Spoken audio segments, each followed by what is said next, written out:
Hi, educators around the world. So I'm Lisa, the Chief Creative of CreaID and also your moderator for today. So we're really glad to meet you again in Educators MeeTalk 16 with today's theme, developing alternative learning activities. So I will share my screen first. So for this session, there are some rules that we need to pay attention.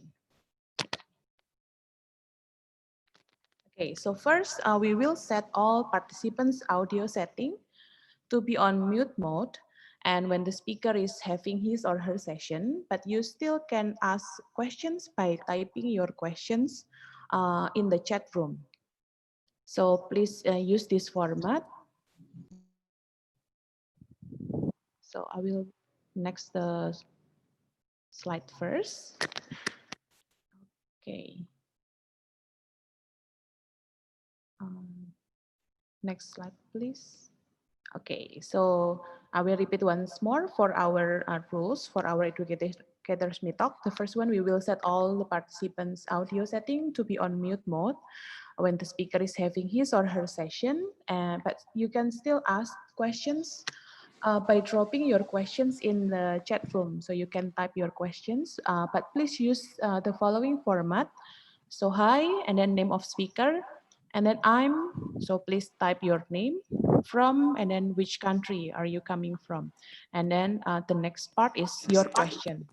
For example, hi Rafael, I'm Lisa from Indonesia. And then the question is, what is your favorite learning activities? Okay, so that's the first one. And then the second one is, please rename your Zoom ID by using your full name. So it will be easier for us to identify you later on.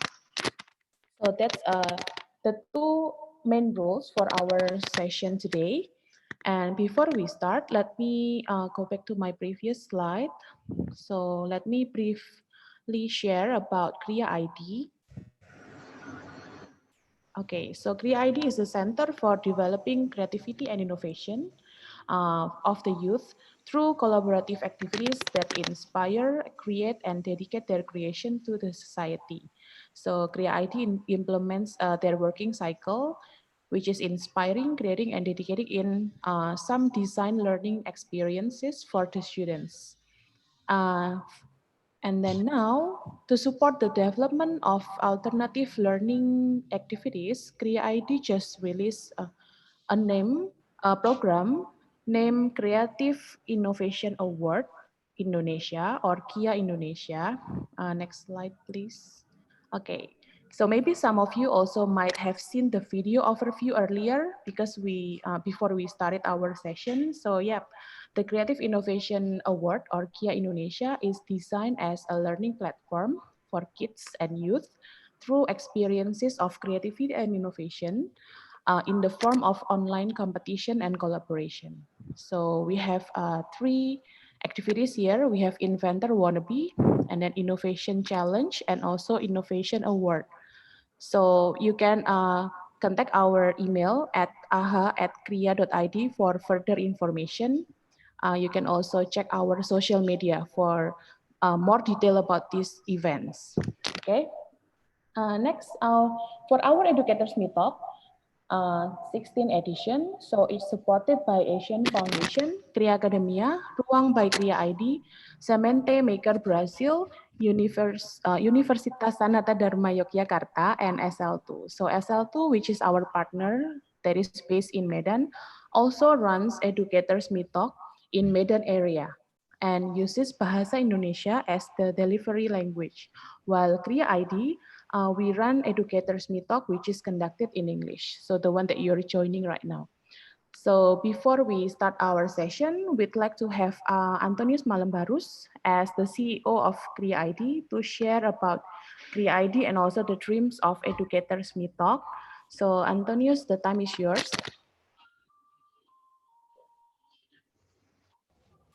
All right. Thank you, Lisa. Hi, educators around the world. Thank you so much for participating this session. I'm Antonius from Korea ID. I would like to thank you all of you because of this session can be made because of all of you. I would like to thanks to Rafael from Brazil. I know it's still early morning in your country, but you are eager to share your knowledge and experience as well.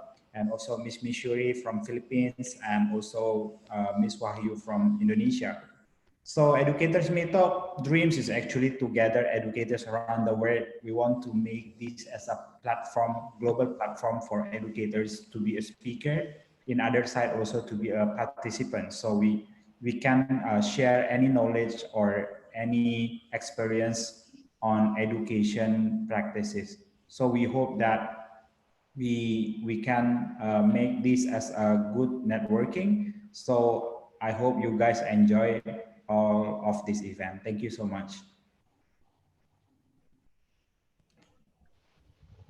Okay, thank you, Antonius, for the warm welcome. So now let's get to know more about our three speakers for today. So we have Rafael Sol from Brazil, Wahyu Widasari from Indonesia, and also Mishuri Martinez from the Philippines. So each of our speaker will have to share their thoughts about alternative learning activities for about 15 minutes. And after all the three speakers done sharing, we will continue discussing the questions that asked by the participants. Okay, so during the speaker's presentation, it is welcome for you to drop your questions to certain speaker, and also you can also ask to all speakers, and then you can just type your questions. Okay, so okay, without further ado, so let's welcome our first speaker, Rafael Sol from Brazil. So I will read his profile, short profile first. Let me read it. So Rafael Sol is developing STEAM projects in Brazil, including cultural aspects. He is also using technology and primitive techniques to create an original educational perspective. He coordinates a school called Museu Escola that merges robotic school and museum of smart toys. He believes that we need to put attention in our local culture to be innovative regionally. So fellow educators, so please welcome our first speaker, Rafael Sol from Brazil. The time is yours, Rafael. Hi, everybody. First of all, I'd like to thank. It's an honor for me to be with you here today. And my speech is about cultural toys because, we have, for example, if you are in an airport, you have the same hamburger, you have the same brand of shoes, brand of shirt. So this is the globalization. And globalization, it's a kind of colonization. The brands are very popular around the world. So I can say that an airport here in Brazil is very similar to an airport of Indonesia, because these companies are everywhere. So it's important for me, like a critical educator, to understand my position in relation of this global context. We need to use it to uh, we have, for example, a lot of projects, Arduino, building blocks, toys, every, all this. Uh, First, please get the other slides. The first slide, please. The the title. For example, here we have some clay terracotta toys, very ancient toys from Greece. And um, it's very good to create projects like this. Kids loves clay. For example, a bird. We can a bird. A toy, in my understanding, I saw a toy like a teacher, because if the toy is smart, have some pendulum or some curious think, it, you see and you see again, and you start to understand things that you start to learn with that toy. So, for example, a bird, we can talk to create a lot of birds with different nose, beak, and say this is for broken nose. This is to collect some fruit in the tree. So it's an example of how a simple toy, a clay toy, could be um, in a perspective of education. Next slide, please. This is a artifact from Brazil. We have here a place called uh, Jequitinhonha, where it's my state, Minas Gerais, and it's a region where it's very cultural aspect is very strong. So we can see that toy is a mirror of the society. For example, the workers, they kind of do some things. The kids dancing and playing. So when we look to a toy, for example, a Bomberman, the boy is learning the way the adult works. The daughter loves to play with something like carrying the house. So it's a possibility to use this condition in lesson plans. Next slide, please. Here, it's an example that what I was talking about. For example, a fisherman. It's a toy that have a pendulum. So when you swing the toy, the fisherman works, and in the other side we can see a basketball toy that we can understand a lot of aspects of the laws of Newton physics. So it's an example of toys that we can use to popular cultural toys that we use to develop lessons about STEM education, engineering, science, technology, arts, and math. So my position now is to put them attention in this kind of toys and how can I use this to math and or for a story develop a great storytelling that we can we can because I understand that the kids like to play. It's that we need to create an environment with fun and playful because they can learn more. Next slide, please.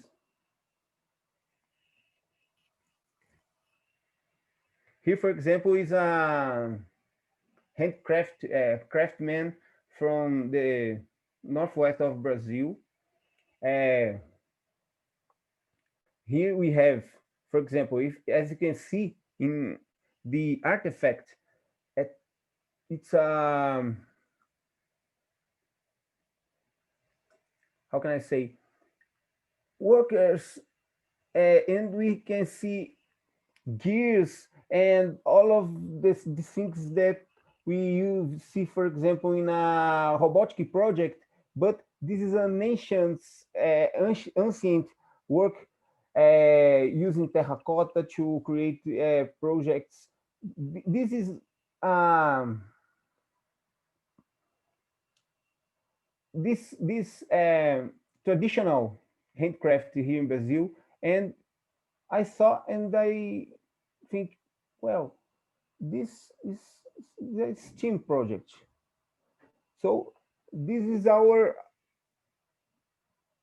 it's the way we are looking to the artifacts to understand how can we put this in education. For example, my projects Museu Escola means museum school in English. It's a place to understand robotic and Arduino's projects. But we have a mini museum there. Use We have popular toys, um, toys that we use cams and levers, and we merge uh, techno- technology and primitive technology, because when we say technology, it's not the high technology of uh, IoT or Bluetooth, Wi-Fi, but we have the primitive technology. For example, the the wheel is what it was incredible in that time, and another of things. So um, primitive, some primitive technologies still today are very useful. Next slide, please.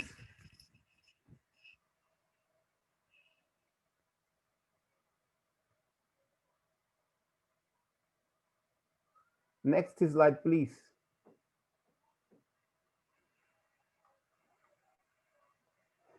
As you can see, a toy, it's the children tools. A bear needs a toy to develop these nails and to play, to be with your family, and the children is the same thing. We can use toys to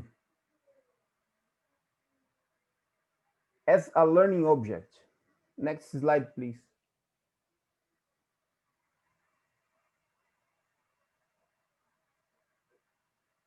Here we have the same project, sorry, but using two different kind of materials. In a photo, we have a gourd, a very it's kind of pumpkin, and on the other side, we have the same project using caps, bottle caps of soft bottle caps of water or soft drinks. But the mechanic is the same. I love this kind of project using gold and organic materials, but sometimes we don't have this material, so we can use plastic materials that uh, today is very, it's much more popular. Next slide, please. Here is a project that we developed using MDF laser cuts. We create we make a draw, and this draw we use to create a, it's something like a 2D piece that we put vertically, creating a 3D toy. And after that, we put a girl swinging in the balance, and it's a piece of a playground. So it's something like prototyping. We start to draw and create projects using, because we have attention in this kind of situation, for example, ancient toys, but we still have access to 3D printer, laser cutter. So we try to mix hacking. We have a project here called Hacking Toys. We use a idea, popular idea to use in a situation, for example, of build fabrication in 3D printer. Um, Next slide, please. For example, here we have, it's amazing to when we see that some artifacts uh, we can see in different countries, but have the same aspect, the same style. For example, this Russian horse and this Brazilian bull could be in the same farm. The color of the white, the rounded horn. So it's amazing when we saw, for example, many aspects of Egypt culture we can find in Azteca, in the culture of the Andes, Mayan culture. So it's something that I think, let's share this to the audience for an example. Next slide, please. Here we have a toy, a spin top, called here in Brazil we call that like piorra, carrapeta, and this is a spin top, and we have the original um, wooden toy that is very popular. You pull the string, and we develop a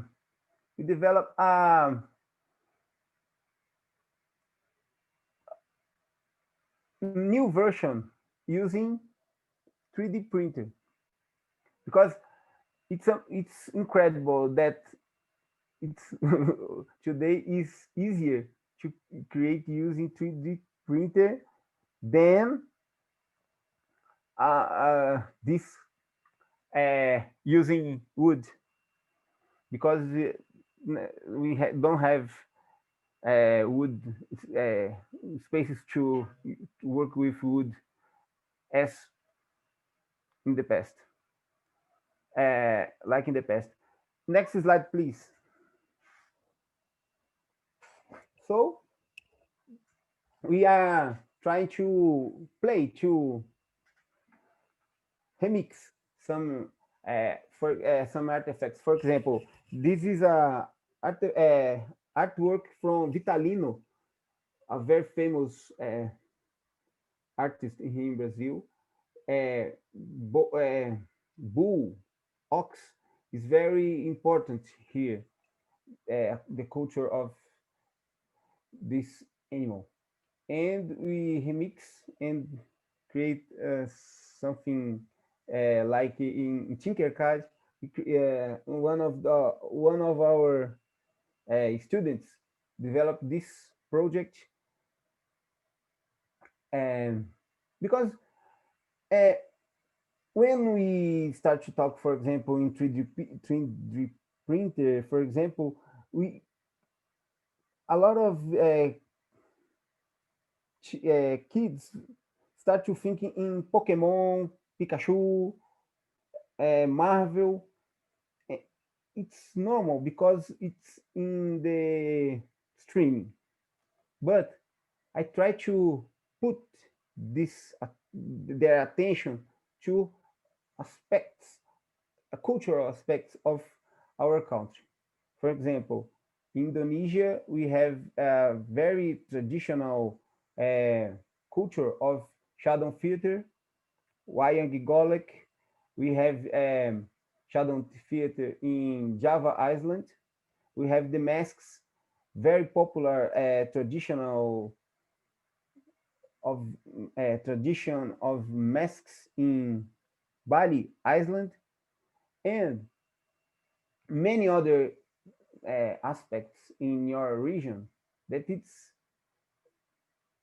nice to talk to children how mix uh, equity between the global and the regional. Next slide, please. This is not a good 3D printer. The piece it's not so good, but it's a prototype, and we are trying to make it the best.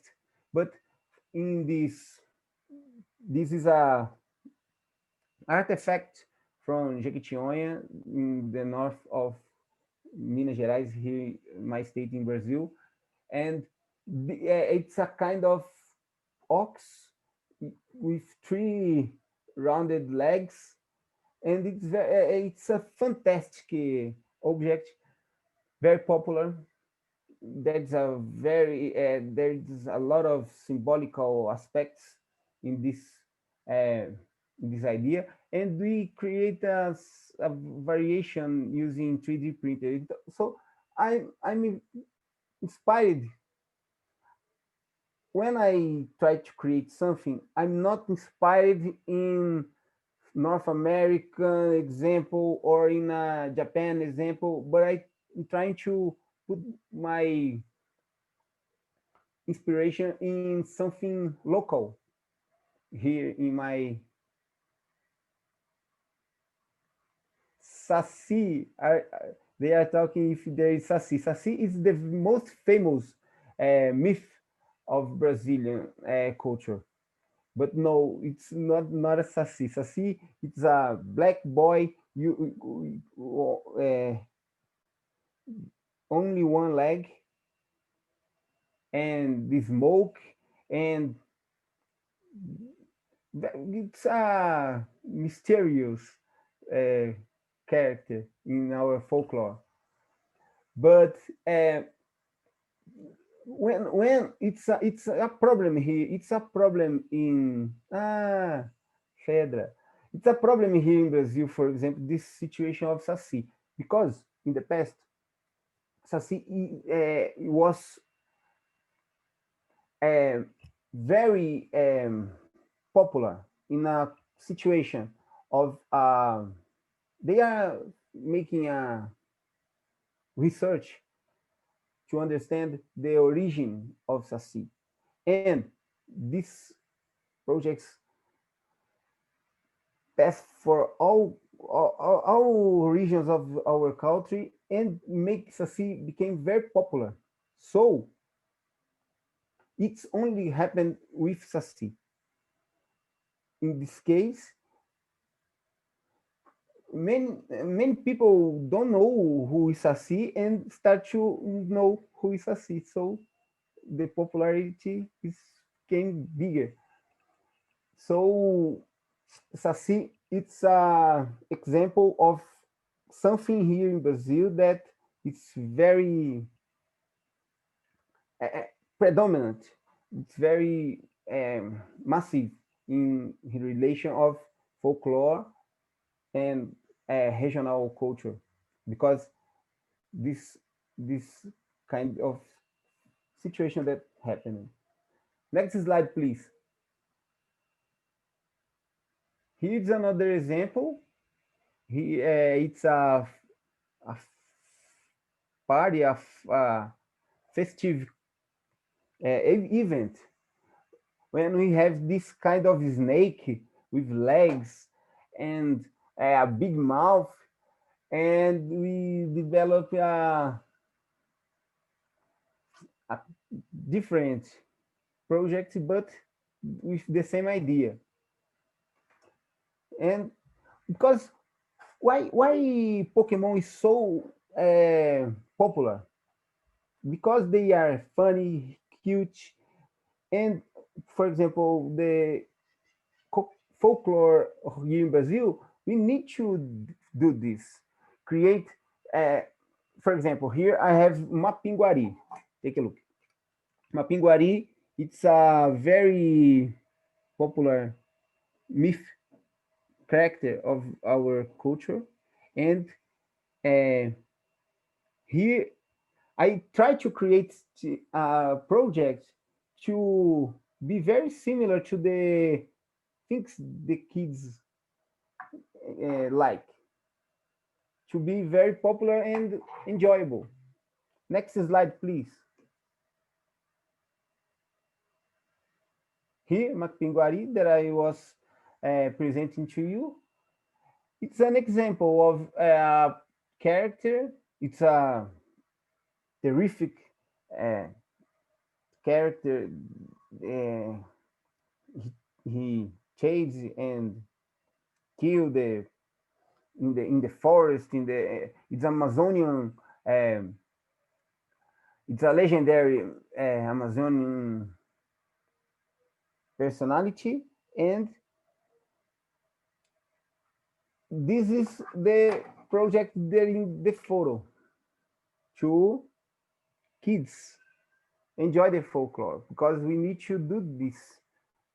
For example, in Indian culture, we have many deities like Shirirama and Ganesha. All these things could be used to uh, how can I say? It's something like put attention in another aspects of other culture, not only we, because we have two main cultures that I understand, that it's American with Marvel, Batman, and Spider-Man, and we have the Japan and using anime. So we have all these uh, projects that we know, and we need to balance this uh, this. Like a critical teacher, I'm trying to put my collaboration, giving new possibilities. Next slide, please. That's the last one.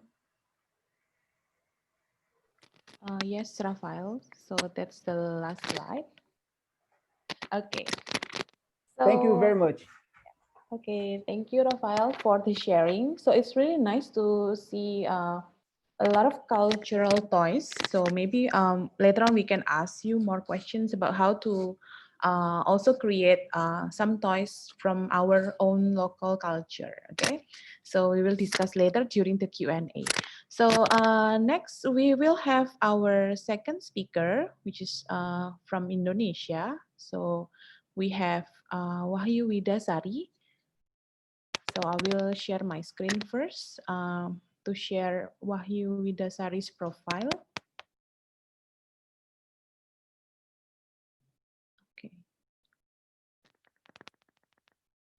Wahyu Widasari is a biology lecturer of Sanata Dharma University in Yogyakarta, Indonesia. Okay. Okay. And she's also a creative coach of Creativity and a representative of Creativity for Yogyakarta area. Her educational background is she graduated from Institut Pertanian Bogor and majored in biology. So everyone please welcome Wahyu Widasari. Okay, thank you, Miss Lisa. Thank you. First of all, I want to say thank you for joining us today. I want to sharing about my experience for teaching science in a fun way to little kids. Okay,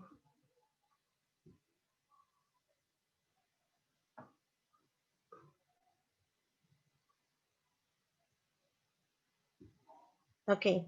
Um, so um, I want to share about my experience for developing alternative learning activities called biotechnology is so fun. This is the history. In 2009 until 2012, when I was in uh, university, in Gajah Mada University for master degree, I and my friend developed some program for introduce science in fun way to little kids. It means for elementary and also kindergarten students. We try to make a program that make them understand science by hands-on experience, but in a very fun way. And then in 2012, when I starting to work at Sanata Dharma University in teacher training program, and especially I took a biology lesson. I make a club named Bioscience Club for the university student to arrange some program that they can learn how to teach science to the children in very simple way. Also at that time, I was invited by Tumbuh Primary School. It's kind of inclusive school in Yogyakarta to make additional program to their gifted student with behavioral problems named biotechnology for young learner, or we can call it BTYL. Also, I call myself a biohacker because I and my friend from LifePatch and also Hacteria try to hack some laboratory equipment into simple and cheaper way. This is the microscope that my friend make. They made microscope from webcam, and also I also learned how to make it, and I share it to the student how to create biotechnology experiment, biotechnology to experiment in the laboratory in a very simple way. What is the principle of biohacker? We hack the method actually, and also the material, and also the tools, but we hold the main concept. Uh, so we can say that the equipment is easy to make, cheap, and we can do it by ourselves. Uh, BTYL in Tumbuh Primary School was designed to reduce some behavioral problem from the gifted student that uh, high interest in and also high ability in applied science. And then the school have three different curriculum for their four school. One is National Plus, the second is Cambridge, and they're using IPC also. So before I make the program, I did need analysis that I gain information about the student background, their curriculum, and the method that the teacher used in the class. After that, I prepare a module. The module is decided in 6 seasons. One season is running in 1 year. It kind of one time based on their IPC time and the other curriculum themes like um, first fermentation, second year we use agriculture in my country, and then after that healing my precious earth. After that I'm part of the universe. uh, the fifth water conservation, and the last season when the children entered in the last grade they got therapeutical food. And as you see, this program tangle each other, so the student cannot choose only one season. They should join from the first until the sixth season to get the complete meaning of the program. And then in one season delivered into semester, and one semester divided into 10 meetings. In 2019, all the module was compiled and into a book, and that published commercially by Canisius publisher. That means I allowed to teach biotech for kids everywhere using this book. Not really the same, exactly the same with the modules that I use in Tumbuh Primary School, because it's for kid for children with special needs and with giftedness. But the book allowed me to teach biotech for kids everywhere and every kind of children. So during this pandemic season, I was invited to from Kriya ID to coaching a class named Biotech for Kids. But I use different method to teach the children. When I was in Tumbuh Primary School, I used inquiry method, uh, like the method that used in that school. But for Kriya ID, I use experiential learning. This method, we try to inspiring the children by simple experiment, and then we support them to create some way to develop the module and the experiment by their finding and something that they memorize from their own experience. And then we support the children to make kind of their own design by filling the paperwork to make design what will they do after the experiment. And the lesson was doing online because of the pandemic, so I can meet children for every from several towns at the same times. uh, it compared when I was in Tumbuh, it's only one school, but after we use online, we can meet other children into uh, different town at the same times. I have a dream that I can teach biotech for kids from Brazilian or Philippines students too at the same time. We can do it online, right? Uh, and then besides I teaching in biotech for kids class for Kriya ID, I also mentoring and coaching some children with high interest in biotechnology with specific needs, with specific idea, uh, like And this is I bring two example. Uh, this one, this girl named Azarel. This is my lovely student. Uh, she had interest in how microbe can degrade polyester or plastic or nylon, so it can reduce garbage from the world. It's a very great idea, and I love to work with her because uh, he designed his she designed her own experiment, and then we try to analysis the data together. Uh, and this one, the boy, this is Jojo.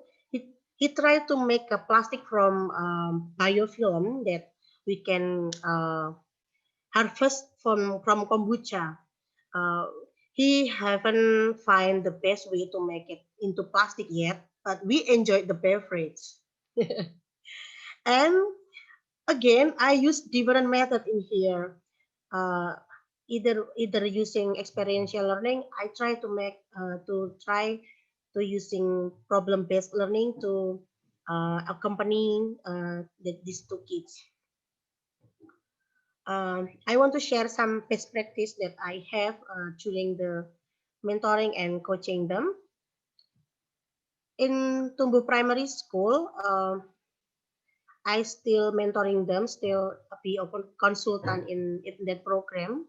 Um, the best thing that I ever seen from the student with giftedness and behavioral problem after the program of BTYL, some student doing peer tutoring to their classmate based on their experience in BTYL. And one of the student now is a in internship in Korea ID to be a co-assistant of a biotechnology for kids class. She's only 14, but she can be a co-assistant in PTYL too. And two students can reduce their behavior from um, very easy to distract with something, but after the program they little calmly because uh, the program needs them to observe something in daily and waiting for the process. It makes them more calm. This is the picture when they try to be a peer tutor for the class. They also very enjoy the process.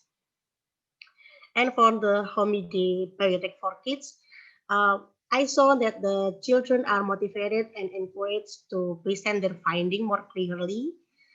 Uh, they all of them try to show me what they did and share to the friend and discuss it by Zoom and also by Google Meet.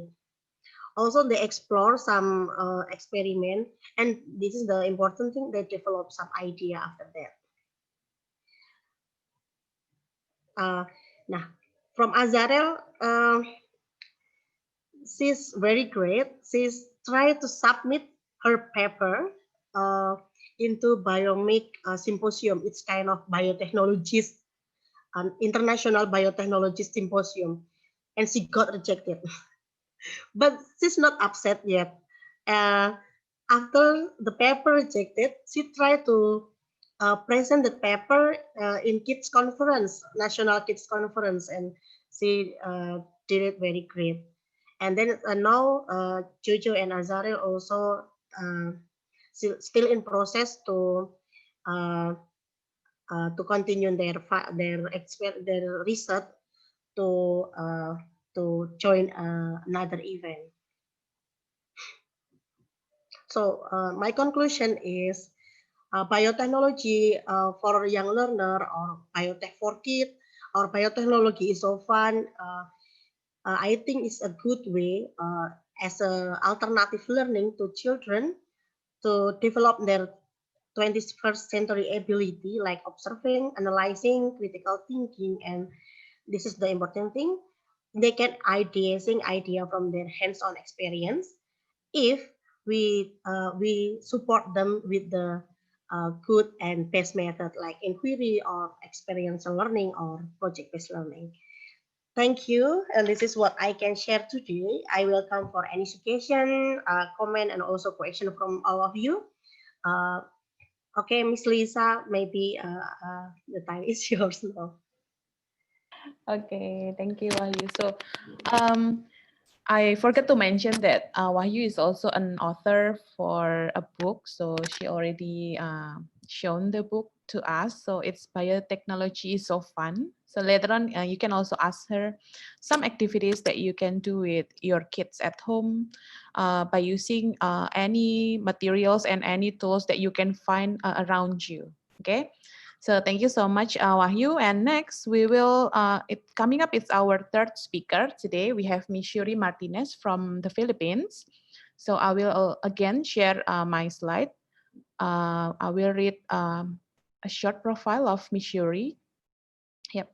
So Mishuri Martinez is a former science teacher and science subject leader of National Star Academy school year of 2015-2020. She was also a coach of Gramedia Science Day 2018 competition where they won the fourth and fifth place among 272 competing teams. Now, she continues to educate and train young minds as a science teacher in Alien Christian School, as combined science teacher and biology teacher. So, please welcome Miss Shuri Martinez.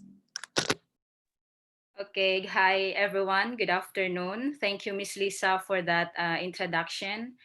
And thank you so much, everyone. I would like to take this opportunity to thank you for spending your time this afternoon with us. I know that some of you are busy, but then again, you still give us the time to share our experience in teaching also. And to all my kababayans there, magandang hapon po sa inyong lahat. Welcome po sa ating MeeTalk. So, what am I gonna share with you this afternoon are the different activities that I did in my classroom. So, give me a moment. I will share my screen with you.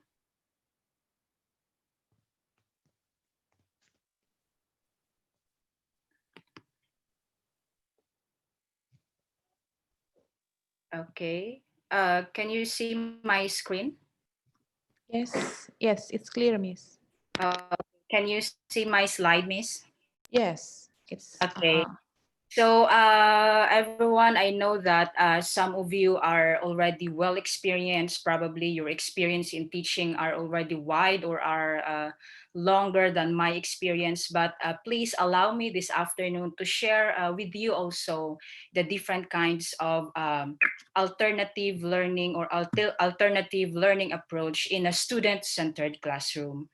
I am a dying hard fan of a student-centered classroom because I believe that our focus nowadays in education is not to teach a theory but also to teach different kinds of abilities so our students will be more competitive and we will develop students that have 21st century abilities as what Ms. Wayu shared to us just a while ago.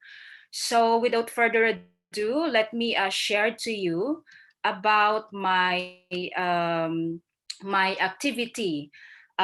This is during or before the pandemic. So I am a science teacher from grade 1 to grade 6 in my previous school. So most of my time in science or in teaching, I let my kids to explore the outside world. So I do not only contain them in four corners of the classroom, but I let them to explore the outside world. I let them to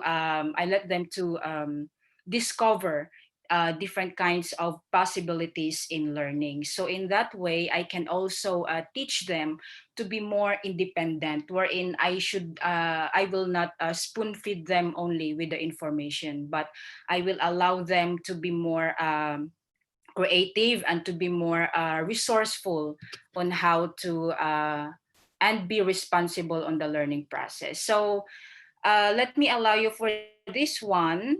Okay, so here I will share some picture. These are my grade 5 students with our evaporation class. So as I mentioned earlier, we are always outside my classroom. So we do not stay inside my classroom. So I let my students to wash some little clothes, and then they let them hang from the outside. So from that activity, I let them to discover their abilities as a young scientist.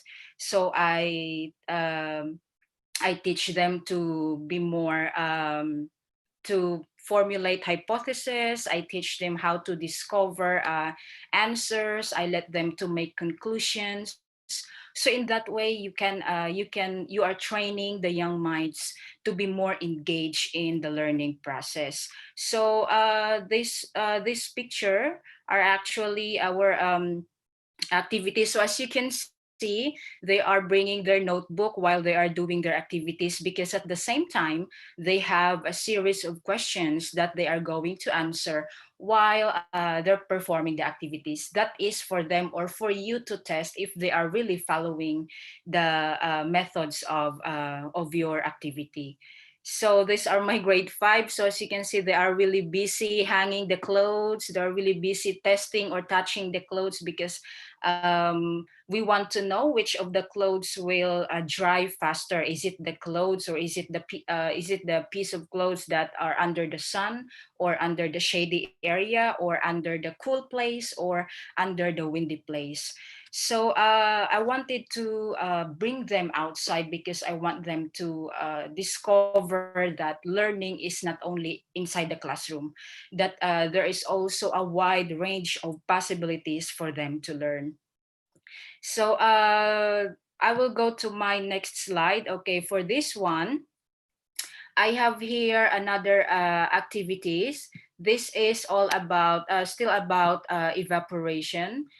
So, but this time they have to draw a fish. Okay, so I also let my students to stay under the sun, where they, but not to the extent that they're gonna get sunburn or something. So here you can see that my students are very busy. They draw a fish under the shady area, and then they also transfer to the next place under the sun. So by that activity, you are teaching them to be more independent, to be more to socialize with their colleagues, and to interact with different possibilities wherein they can provide you a good result in the activity.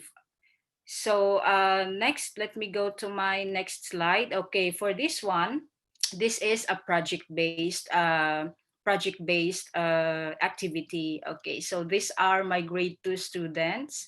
They are really young. So as you can see, they made a simple circuit. So at first, I was very skeptical about this activity, because I thought that they're still young. You know, they don't know how to cut the wires. They don't know how to connect the wires with the battery to the switch. But then again, I took that risk, because I know that after this activity, I know that the learning will be more significant for them, and that is what is more important for me, the learning of the students, wherein they can really remember, that instead of only remembering that they attended to your class, but rather they will remember that they learned something from you by the activity that you have provided for them. So as you can see, they are really happy. So it's a very fulfilling feeling, that you can see that your students are really trying their best, just to give you a good result, just to give you their best as well. So when we test this simple circuit, they are very happy when they saw the bulb lighting up.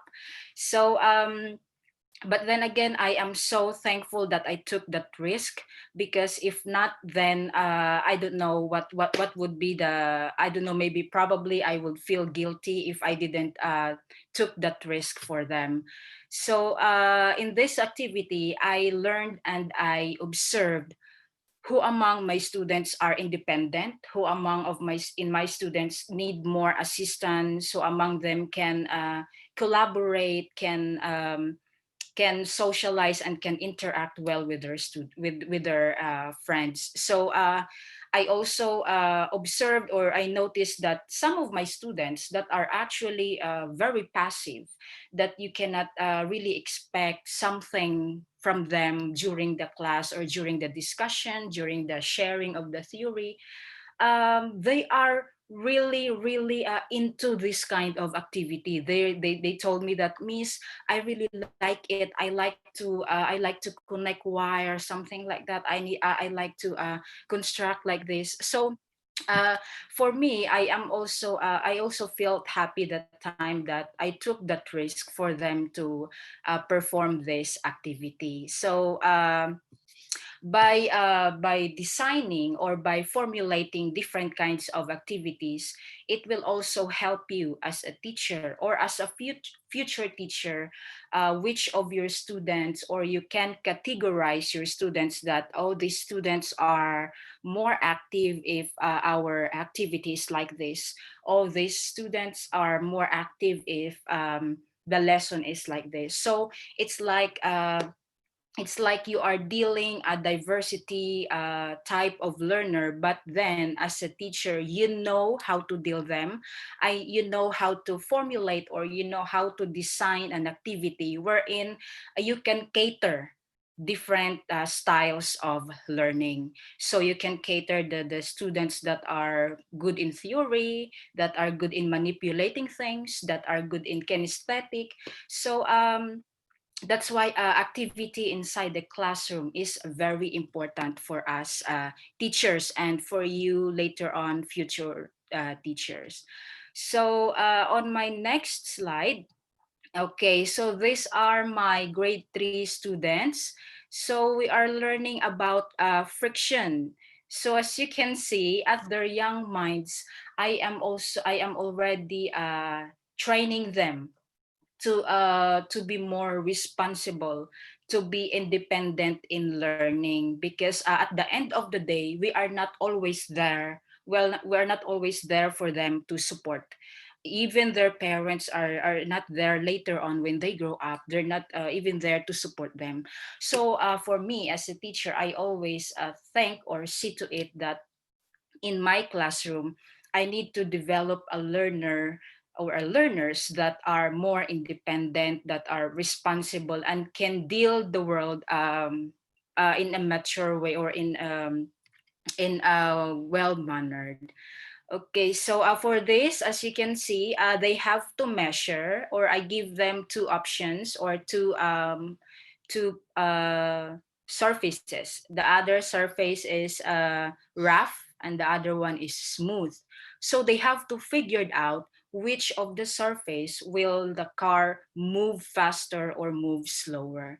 So in that way, you are already teaching them to formulate hypotheses, making conclusions, observing, predicting, and you are also teaching them to think critically, which is, I guess, a very important abilities, or a very important style of learning, that we should develop critical thinking for our students. So yes, so these are my grade 3 students. So sometimes I let them work individually, sometimes I let them work in group, sometimes I really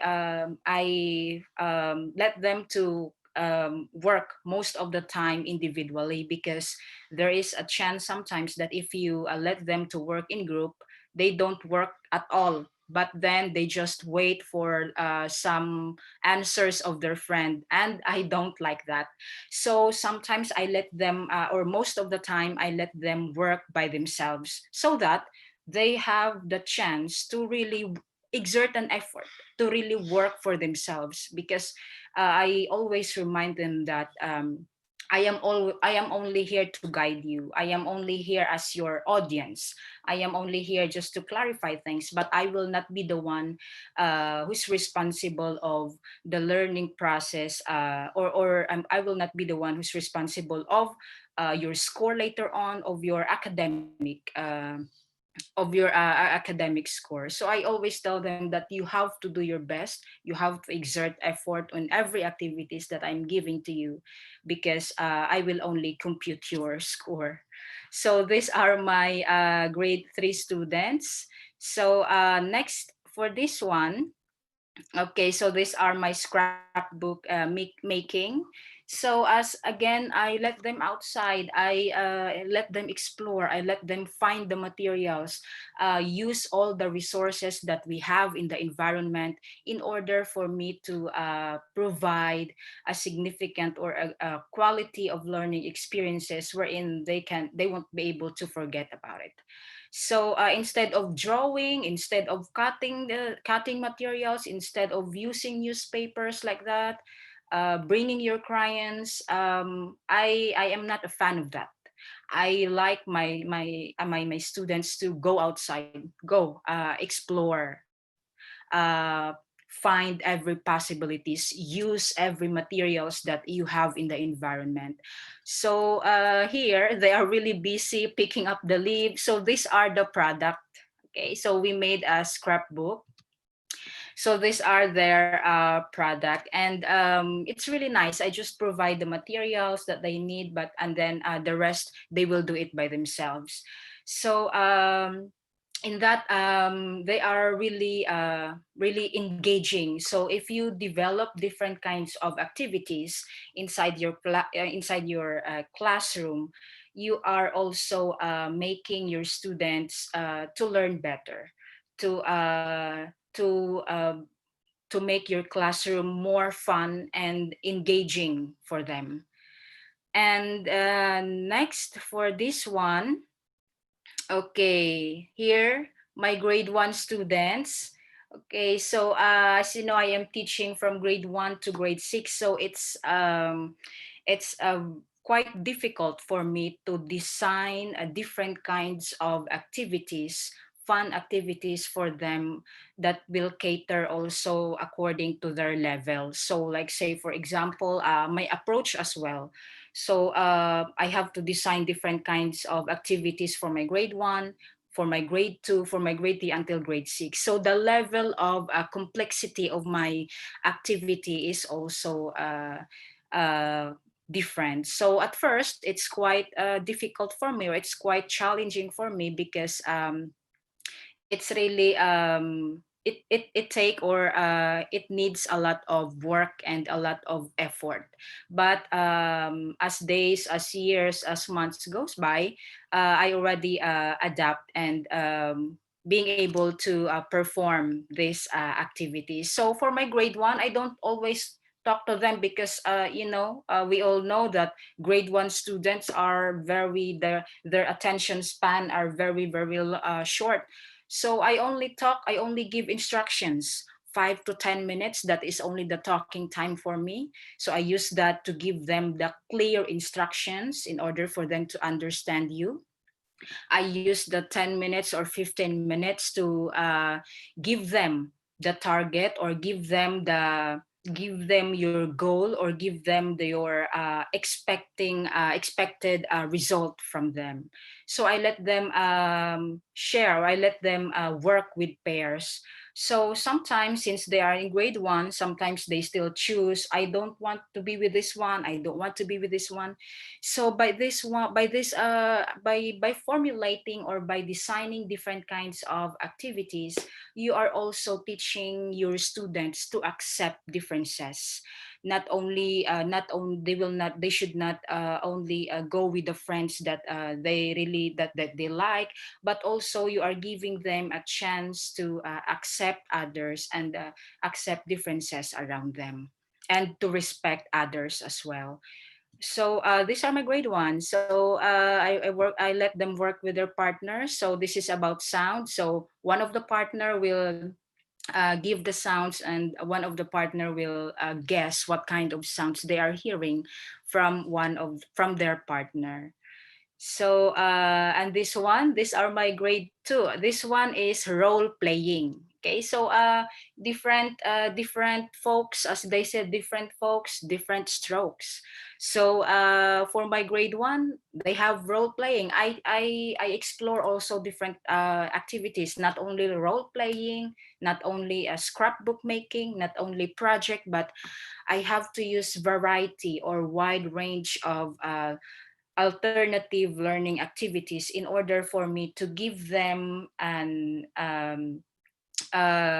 learning experience wherein they wouldn't be able to forget. So for my grade one, they have role playing. So this is also about sounds. So they have to create. I give them the situation. It's on the paper, so they have to read it. I only give them the situation, like what will you do if you are inside the library? What kind of sounds you are going to make? What if you are calling help for someone? You are calling the someone's help. What will you do? What kind of sounds? Because for this lesson, we are discussing, if I'm not mistaken, we're discussing about soft sound and loud sound. So by this experiment, by these activities, I also teach my students to be more creative, to be more to use their imagination by creating their own story based on the situation that you have given to them. And I guess as what Einstein said, that imagination is greater than knowledge. So it is very important that we are developing that skills with our students by providing them different kinds of activities inside the classroom. So next, okay, these are my grade six students. So they are doing some interviews. So they have to go, they have to find some people that they should interview, like the principals, teachers from high school, teachers from SMA, from junior high, from senior high. So I let them arrange every instructions. I let them be independent. I let them be responsible in every activities that I give them. So some of them told me that, Miss, we are very nervous about this because, as you know, some of the students here in Indonesia, they are very passive when it comes to lecture, when it comes to theory. So so I want them to develop that kind of courage wherein they should overcome those fears, because it is a preparation for them for a better future, for a bigger world, for the reality that is ahead of them.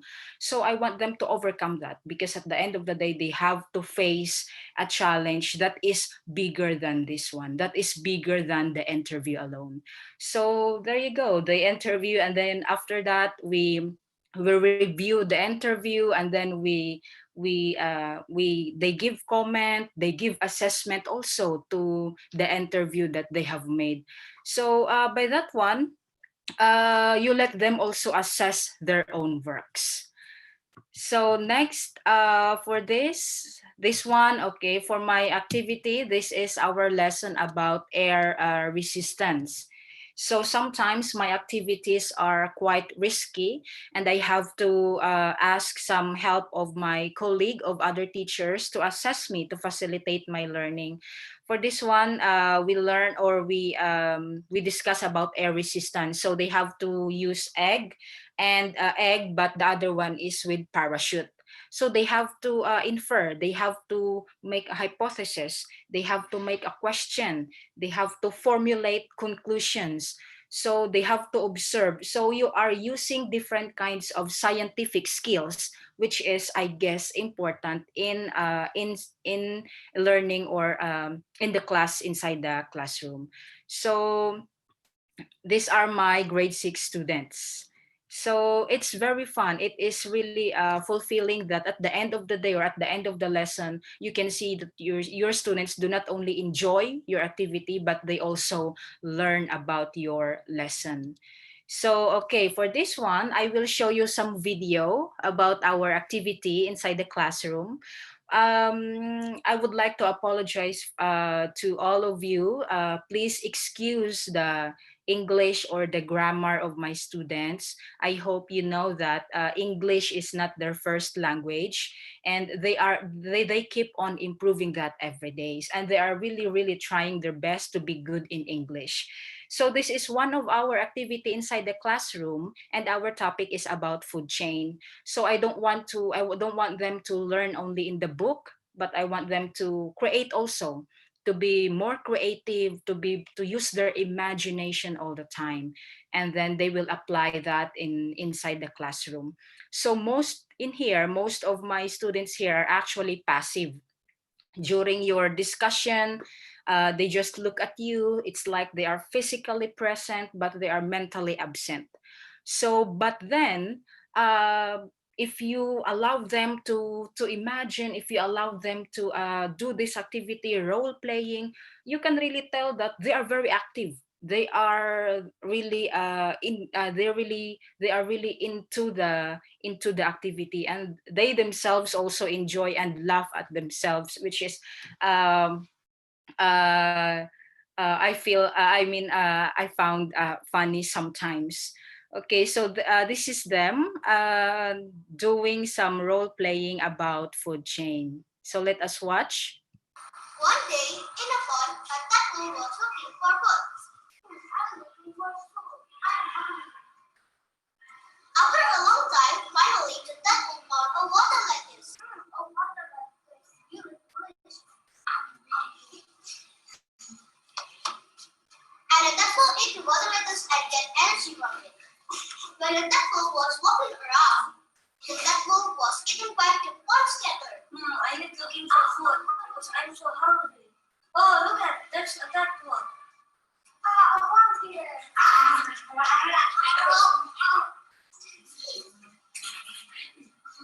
The pond scatter looking for some food again. I think I need some food. More food. Then the frog jumped and ate the pond scatter.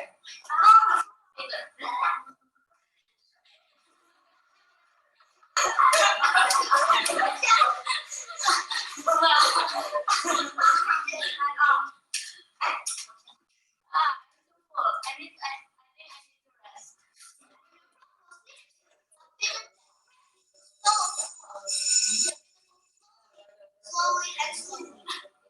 And the pigeons follow the frog.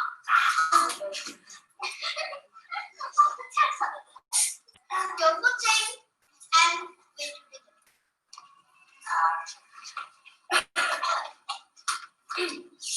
Hello, I'm going to share and know what. Hello. Hello, I'm the Hello, I'm the pond skater and I'm the predator of the apple and the prey of the frog. And I want to like too. Hello, I'm a frog and I'm consumer tree. I'm the predator of pond skater and the prey of python. Hello, I'm python and I'm consumer 4 and I'm the predator of frog. Thank you. Okay, so those are just an example of activity of or role playing of my students. So here on my second video, this boy, actually the narrator, he is actually really passive. You can't really expect any answer, or unless you will ask him, unless he is outside the classroom with his friend. So but then during the lesson or during the activity, he is very loud, he is very expressive. So let us watch their role playing about food chain. So yo, what's up, guys? Welcome back to my group. So here's my group.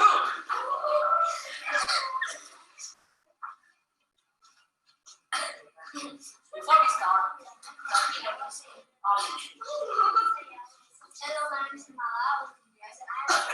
Hello, my name is Arif. I am Zebra. I am possible wet and great. Yo, what's up? I'm Daniel. I gonna be there. Hello, my name is Shane. I will be a liar.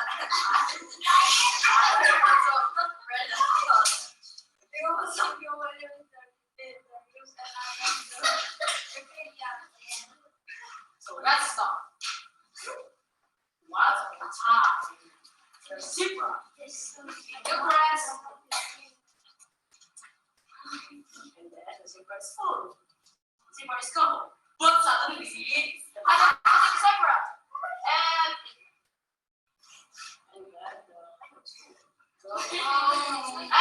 surprise! Oh no! Lion was eating it, but lion was much more.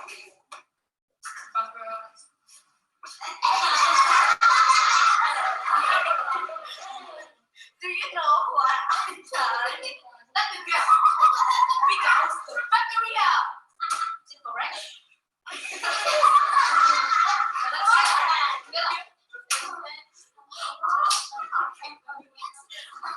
So yo, thanks for watching my group. Don't forget to like, share, and subscribe. Okay, so those are the different kinds of activity that I designed for my students in order for me to create a significant or a fun learning for them. So let us always remember that as a teacher or as a future teacher, we have to see to it that the learning will always takes place. It's either outside the classroom or it's either inside the classroom. So that's all from me. Thank you, Miss Lisa. Okay, thank you, Miss Shuri. So it's a really creative class. So I feel like I want to join one of your class. So I think Wahyu also wants to join. Okay, so I have seen some questions in the chat room. Okay, so because now it's already 5:36 here. So let's just start our question and answer session. Okay, so let me share my questions slide here. So the first question comes from Gloria, I guess. Okay, let me share the screen first. Okay, so for the others, you can also try to ask some questions to our speakers for today. You can ask to one of them, or you can also ask to all speakers. You can drop your questions in the chat room. You can also raise your hand. So there is this function in the Zoom that you can raise hand, and then we can unmute you later on, and then you can ask directly. Okay. So we have the first question here. We have questions for Rafael. So the first one, hi, my name is Gloria. What is your consideration to choose the shape and color of the toys so it can be accepted in a culture? So that's the first question. So Rafael, do you want three questions or one by one? One by one. Okay. So maybe you can help Gloria with her question. Well, I put my attention in the materials. I'm not the color. I don't. For example, here in Brazil, in clay, it's something like a yellow, mm, sometimes brown. It's the color of the earth. It's very nice for me because it's something I don't like. For example, colors of plastic, for example, pink or fluorescent green. I like it more the simple colors, the traditional colors, and the shape. I don't have nothing in mind. Well, because I which toy is the different shape. So it's open mind for that.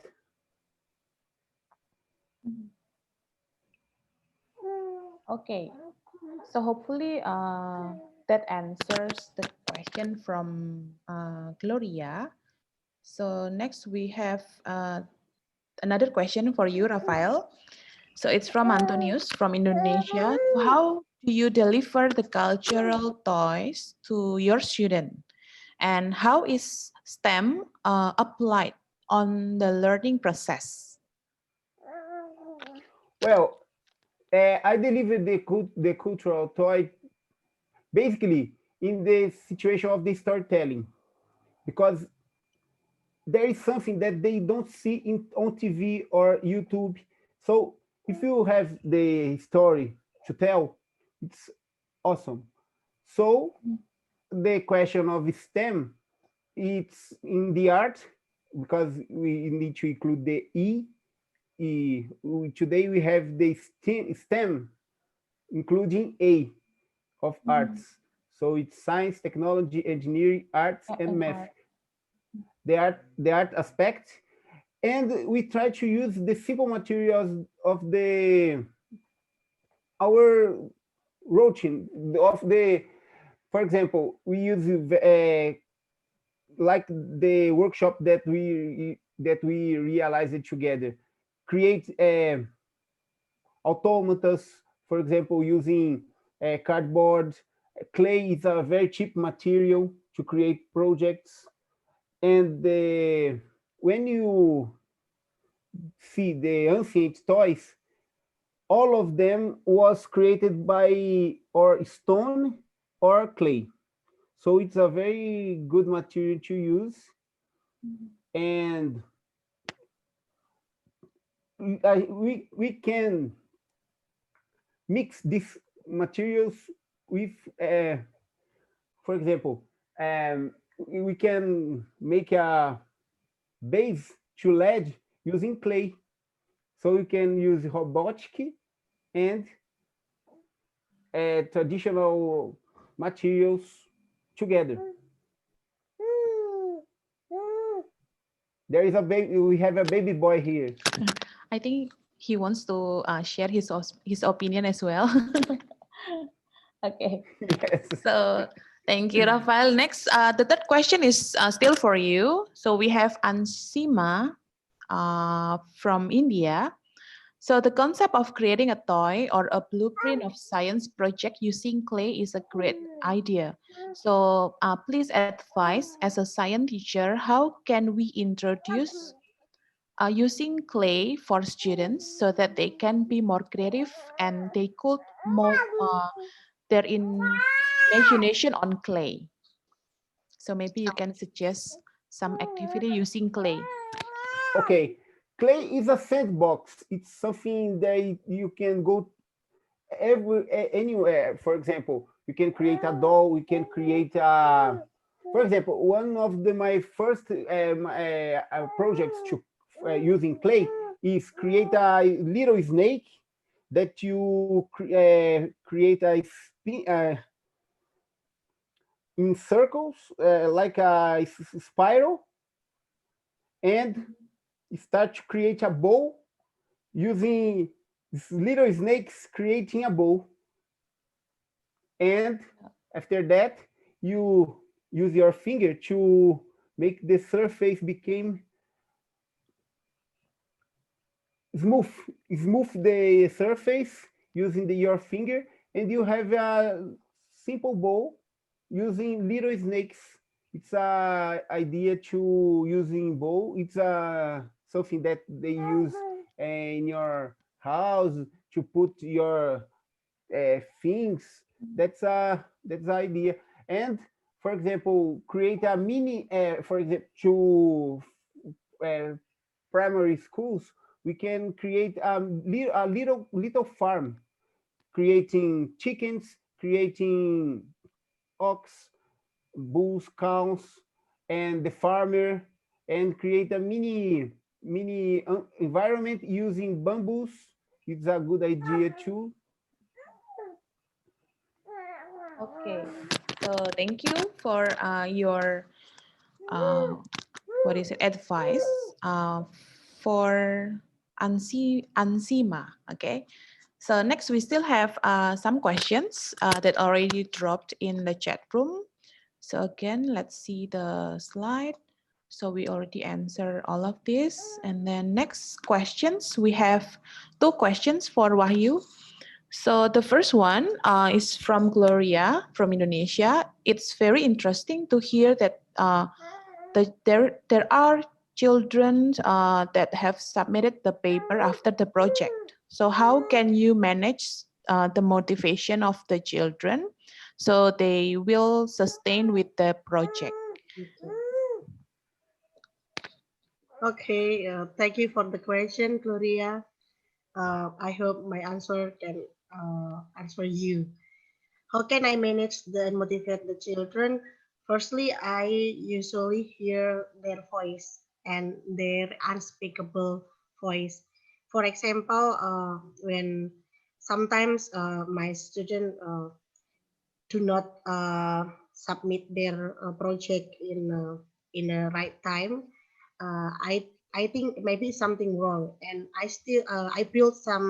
I build good communication with with the parents, also the children. So I ask them what they want. If they want to break, we can break for a while to rearrange the experiment, because the experiment really need the process and really need a tough person to doing observation, because it should be observed every day. Uh, then we try to support children to explain what the reason they do not submit the paperwork in the right time. And then after we hear the reason, we try to motivate them again, maybe with uh, leisure time for a while, and then we back to the project, maybe with um, we watching some movie or some another project from the other person, so they can get inspired. I hope it answered the question from Gloria. Okay. Next, we have From Jessica. the second question. Yep, we have Oh yeah. Ika from Indonesia. So thanks for sharing your experience and for letting us know about the book. So my question is, how is the level of science experiment for different age? How? So maybe how to differentiate the science Oh yeah. experiments for different Okay. age. Okay. I usually look back to the curriculum that they used, and then make match with the module, and also um, the needs of the children, because some of them um, really high ability and also interest in science, more than their age in the classroom on their grade. So I try to make need analysis before I make a program with them. The student background is very important for me. The information about their background and also their ability, so I can arrange the program for them. Is Okay. that enough? Yeah, so far these questions are for you. We still have another questions, I guess. So thank you, Wahyu. And the next question is for Mishuri. So again, it's a question from Ika from Indonesia. So it's interesting to hear your experience of teaching. I agree with you to let children learn independently. My question is, how do you design science project during this pandemic where everybody is learning from home, which can help them to study independently? Uh, Thank you, Ika, Miss Ika, for that question.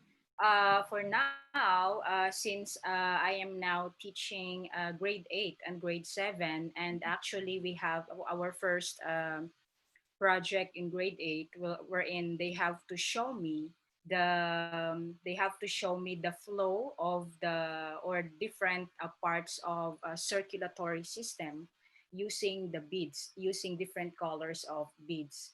So one thing that I should consider is of course the time, because since it is online, so we have limited time only. So what are the steps, or what are the the methods that I do during with in introducing the project is I have to demonstrate and let them observe, and then after that I will let them do it by themselves. But one thing that I did, so in order for me to really know that they are the one who is really doing the activity, not just not only asking them their parents to do it for them, not asking their helper to do it for them, is I let them to record, like record the like using the time lapse, so that by that, and they have to submit that record or that time lapse video, so that I will really know that they're really the one who did that activity or who did that project. Because yes, we don't know that whether it's them or their parents who did that activity. So how do I design? Well, as what Miss Wayu said earlier, I have to check the curriculum. I have to check the syllabus as well, so that I can formulate an activity that is aligned to the subject matter, to the syllabus of the school. And I have to see to it that I should consider the time as well, and the length of the activity, so that we will not overlap, or we will not do overly do it. That's all. Okay, so thank you, Ms. Shuri. Hopefully that answers the question from Ika. Um, I think we still have one last question from Dilip from India. Okay, and this question is for all speakers. So maybe we will, Rafael will answer first, and then Wahyu, and then Ms. Shuri. So the question here is, it's very interesting and happy to see innovative teachers. Great job. So thank you. And how do you manage time versus student population versus demanded syllabus? So maybe Rafael. Okay. Or maybe Wahyu first. You want to answer this question first from Dilip? Okay. From my experience, I do not teach in the full of children classroom like 30 or 40 children, but I make a special program, so there just only 5 or 6 students, uh, or 10, maximal 10. So I do not have difficult to mention about the time. Also, when we try to deliver biotechnology program that usual doing observation, uh, in the first meeting only 15-20 minutes to like give briefing to the student, and then they will doing the experiment by themselves, and then we will check it every day, maybe need 10 or 15 minutes. So I do not hold the whole class of the elementary school. Maybe Maseri has more experience with this. Thank you, Lisa. Okay. Okay, next, Mishuri, what is your opinion about this question? How do we manage? Actually, to manage the time, that is actually quite challenging, especially right now that we are having an online class only, meaning to say our time is also shortened during the class. So just right now, like say for me, I have only 1 hour for my class. So I really have to see to it that the activities or that the project that I am giving to my students is also enough for the time that is also given to me. So you have to check the syllabus, wherein just choose, for me, just choose the activity, just choose the project that you think is more is more relevant, is more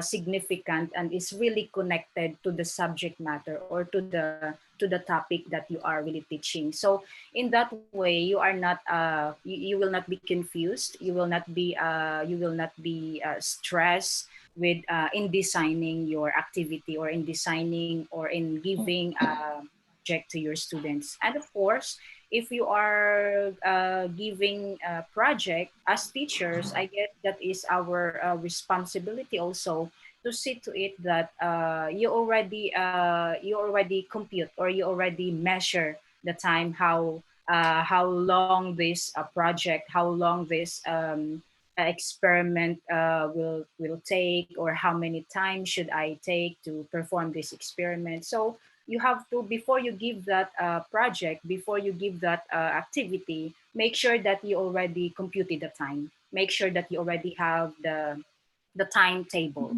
so that you will not take time, or you will not take the other time from your other lesson as well. So it's a real it's really into more time management, and make sure that you have a timetable in every activities and in every experiment that you are going to perform. Okay, thank you, Miss Shuri, for the explanation and also some tips. Rafael, do you want to add and share your opinion? Okay, I'm not in a regular position of teacher in a school. My project is similar to Korea, of a special non-formal environment of learning. So we cannot use the school for now for a presential lessons. I'm developing projects using, for example, Scratch and another building blocks program, but trying to, for example, don't use the orange cat, but in symbolical aspects, trying to use cultural elements in our lessons. But uh, I'm focused. I'm more focused in the process, and the time is not we don't think in time. If we develop a class and we can't finish a lesson or a game, we finish in the other class, no problem. Okay, so thank you, Thank you. Rafael. Yep, thank you. So we still have one last question from Phaedra from Indonesia. Hi, Phaedra. She's there. So Phaedra is a kit maker. So last time she lead our junior maker session, and she made doll, right? It's a doll, homemade doll from socks. Okay, and Phaedra is asking Ibu Wahyu, so how can I have your book and where to get it? Oh, okay. You can get it from Gramedia, I think, or Canisius. Also, you can contact Kriya to get it, because Kriya already have the book too. Okay, thank you, Wahyu, Thank for you. the answer. Oh, Phaedra, you want to ask something? Yes, sure. Okay. Can I get the book from you so you can sign it? Yeah, you can contact Carol later on. So you can, we have some books available here, so you can contact Carol. Okay. Ibu Ayu can sign it. Oh, Bu Wahyu, can you sign it? Okay, okay. So please contact Carol, and then I will send you from Jogja. Okay, wow. You're so lucky you got the signed book from the author. Okay. So thank you, Phaedra. And now we will, because it's already 6 p.m. now. So I'm Lisa on behalf of Kriya ID. I'd like to thank you for your enthusiasm for today and also for our 3 speakers for their inspiring sharing. So thank you, Rafael Sol from Brazil, Wahyu Widasari from Indonesia, and Miss Yuri Martinez from the Philippines. So can we have applause for them? Okay, so thank you so much. And now we will take some picture first before we officially end it. So let's take a group selfie. So for all participants, if it is fine, so please show your video and we can take our picture together. Okay. So, yep. Okay. So please show your video so that we can take the group selfie. Yep. Hydra is already. Okay. Yep. Okay. So I will do the countdown. Okay. So 3, 2, 1, smile. Okay. Once more. 3, 2. Oh wait. 3, 2, 1, and smile. Okay. Thank you. And now for the closing, I will pass my moderator baton to my junior moderator. We have Puri here. So the time is yours, Puri. So once again, I remind you, since in this Educators MeeTalk, everyone can be a speaker, everyone can be a participant. And in this evening, you are here as the participants. It will be great if you, on the next session, you become one of the speaker to share your interest, just like our 3 speakers did. So if you are interested to share and become the speaker in our next session, we are really open for ASEAN educators, and you can contact us and share to us your topic to be reviewed.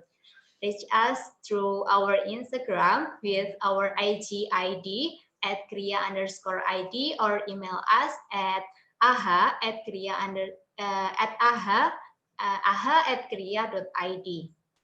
So we will send you the e-certificate right in this session by filling out the form.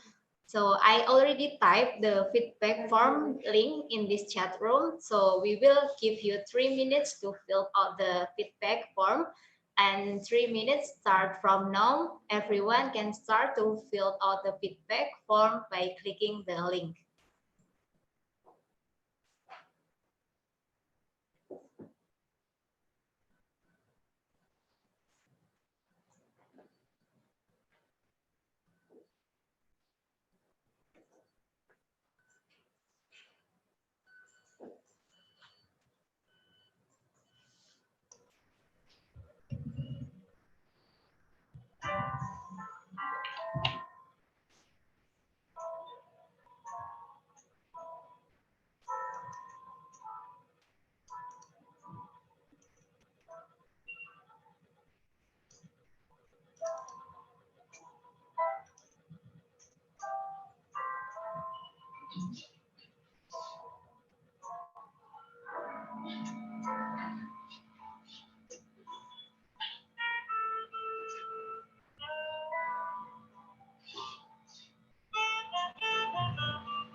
So, okay, thank you for spending some time to fill out this feedback form.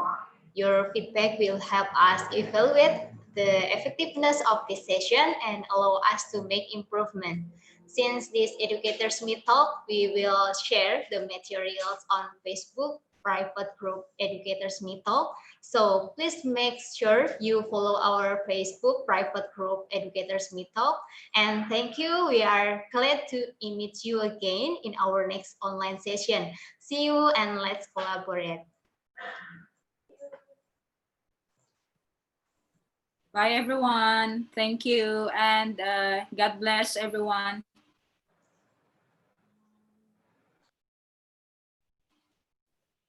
Thank you, everyone. Bye, Phaedra.